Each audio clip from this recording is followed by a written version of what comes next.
નમસ્કાર દર્શક મિત્રો, જનરપન ન્યૂઝમાં આપનું સ્વાગત છે। હું છું આપણો મિત્ર કંચન પરમાર। આવો સાંભળીએ આજના મુખ્ય સમાચાર।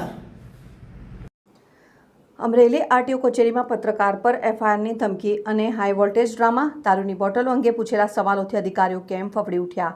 અમરેલીની આરટીઓ કચેરી અત્યારે વિવાદોના વમળમાં ફસાય છે। રાજ્યમાં કડક દારૂબંધીના દાવાઓ વચ્ચે સરકારી કચેરીના પટાંગણમાં જ દારૂની ખાલી બોટલો મળી આવતા તંત્રની પોલ ખુલ્લી પડી ગઈ છે। આ બાબતનું કવરેજ કરવા ગયેલા પત્રકાર અને સામાજિક કાર્યકર પર આરટીઓ ઇન્સ્પેક્ટર દ્વારા જે પ્રકારનું દબાણ કરવામાં આવ્યું છે તેણે અનેક ગંભીર શંકાઓ જન્માવી છે। બાતમીના આધારે એક જાગૃત પત્રકાર પોતાની ચેનલ માટે કવરેજ કરવા અમરેલી આરટીઓ કચેરી ખાતે પહોંચ્યા ત્યારે ત્યાં કચેરીમાં પડેલા ખાનગી વાહનો અને બારી પાસે વિદેશી દારૂની ખાલી બોટલોનો જથ્થો નજરે પડ્યો હતો। આ ગંભીર લાપરવાહી અંગે જ્યારે પત્રકાર અને સામાજિક કાર્યકર દ્વારા ત્યાં હાજર આરટીઓ ઓફિસરને સવાલ પૂછવામાં આવ્યા ત્યારે અધિકારી જવાબ આપવાને બદલે પત્રકાર પર તૂટી પડ્યા।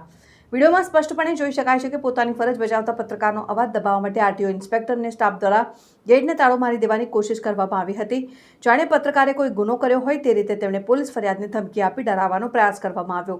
તમારી સામે પોલીસ ફરિયાદ કરીશું તેવી ધમકીઓ આપી અધિકારીઓએ પોતાની સત્તાનો દુરુપયોગ કરી પત્રકારને કાયદાકીય ગૂંચવણમાં ફસાવવાની હરકત કરી હતી। આ ઘટનાએ અનેક સવાલો ઊભા કર્યા છે। શું સરકારી કચેરીઓમાં દારૂની મહેફિલો જામી છે? જો દારૂની બોટલો મળી આવી છે તો તેની તપાસ કરવાને બદલે પત્રકારને ધમકાવવાનું કારણ શું? શું અધિકારીઓ પોતાની ખામીઓ છુપાવવા માટે મીડિયાનો અવાજ દબાવવા માંગે છે? એક બાજુ પત્રકાર સમાજની બદીઓ બહાર લાવવાનું કામ કરે છે ત્યારે બીજી તરફ કાયદાના રક્ષક ગણાતા અધિકારીઓ જ્યારે પત્રકારને ખોટી એફઆઈઆરની ધમકી આપે છે ત્યારે લોકશાહીના ચોથા સ્તંભ પર ખતરો ઊભો થાય છે।